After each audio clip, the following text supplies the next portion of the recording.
If I see another one of these forever young AI slop posts using Tylor Chase, I'm gonna have an aneurysm, because this is a whole different genre of brain rot. This is not nostalgia. This is fanfictioning a person's real crisis and using it to farm sympathy, shares, and followers. I mean, it's already bad enough that someone clearly at rock bottom needs to live through this with the whole world watching. But now we've got entire pages straight up manufacturing fake moments, from hospital beds to police encounters, tragic updates, whatever gets the most engagement. So in this video, I'm going to show you exactly how this grift works, highlight the worst offenders, and make it impossible for anyone to pretend that this is awareness. And before someone tries the gotcha, I acknowledge that me even making this video is hypocritical, but I'm not here to gawk. I'm here to condemn people that are using AI and fake updates to turn his pain into a business model. But first, if you're not familiar with Tylor Chase, he played Martin Qwerly on Ned's Declassified School Survival Guide.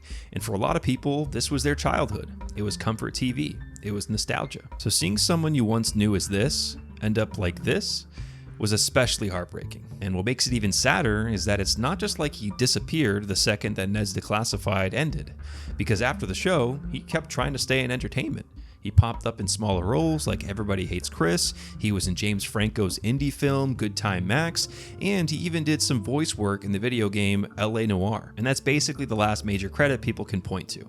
But after that, the trail goes cold.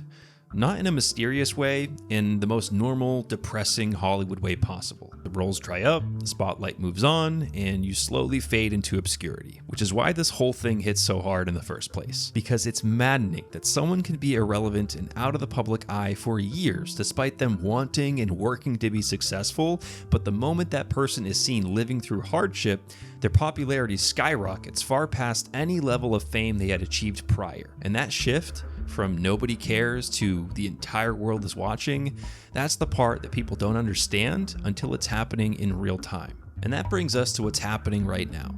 See, over the last few months, Tylor has been seen on the streets of LA, clearly not okay. And the situation has turned into this revolving door of people filming him, people checking on him, handing him cash, people posting positive updates, and then the next day, there's another clip. And the hardest thing for people to accept is this. Sometimes a person can have access to help, and they still don't take it.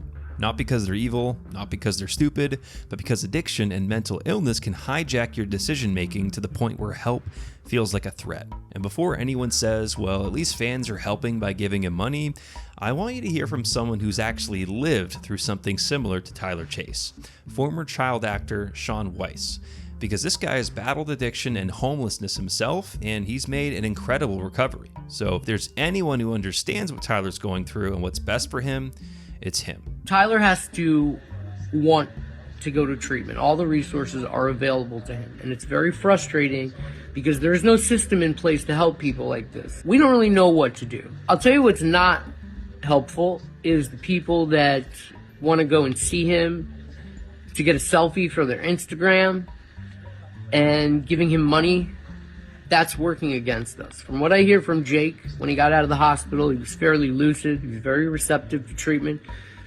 Then he met up with some people, took some pictures, and long story short, when Tylor's using, he's not receptive. So please, if you could refrain from doing that, I get it. People are weird. It's not helping. And this is where it gets messy, because a lot of people watching from a distance do mean well. But when you turn someone's rock bottom into a public event, you're not just raising awareness, you're raising traffic. And traffic attracts the worst kinds of people, which is exactly how we ended up here. The grifters saw the situation and realized, I don't even need to be there. I can just fake it. And that's where the AI slop comes in. Because AI does not care if something actually happened.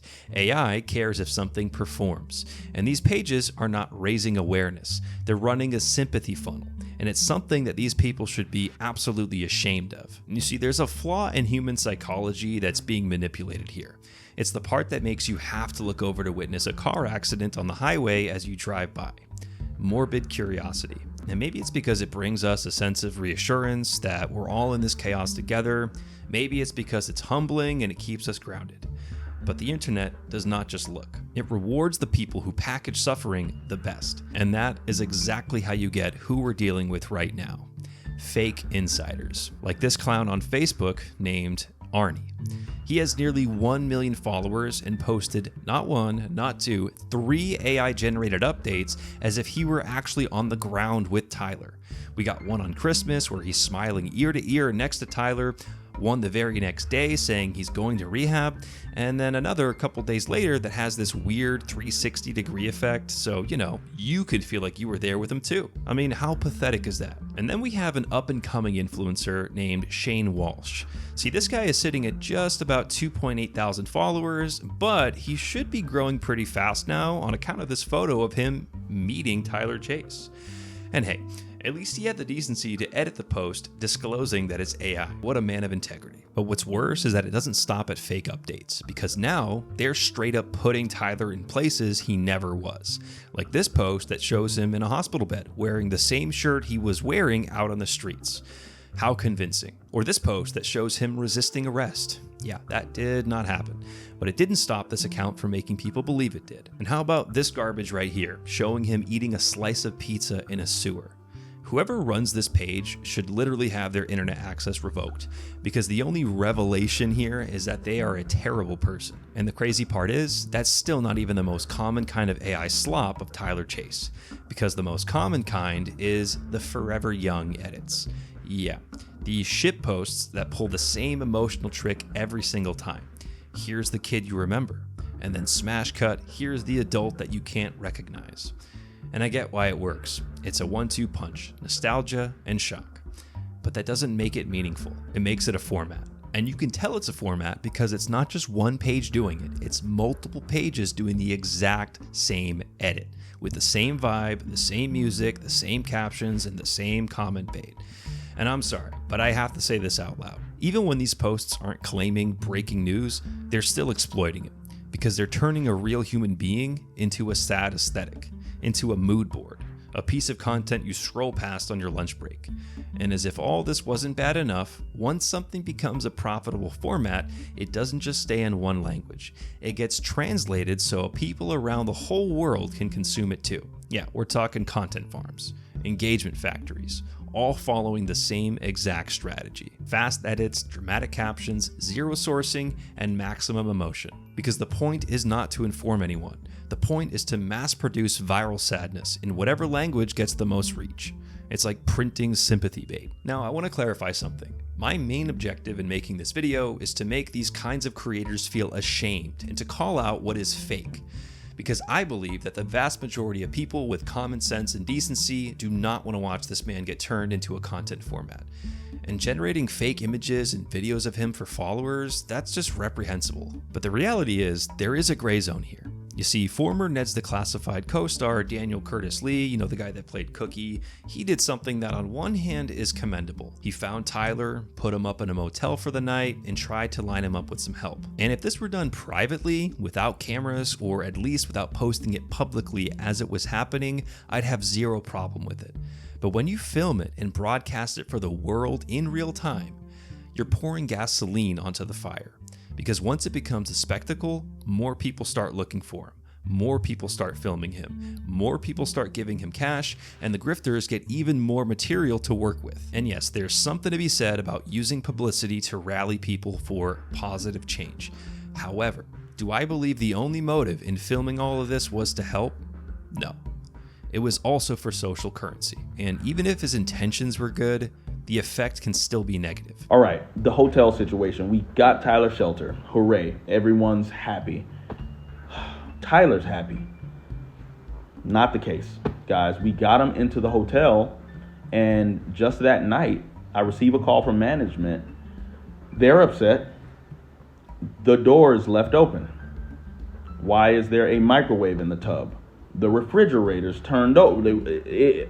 I just feel so devastated. I'm at a loss. And his family told me that they had tried the hotel thing before and it didn't work. And of course, Dan, why did you assume that you were going to be able to, just fix this situation?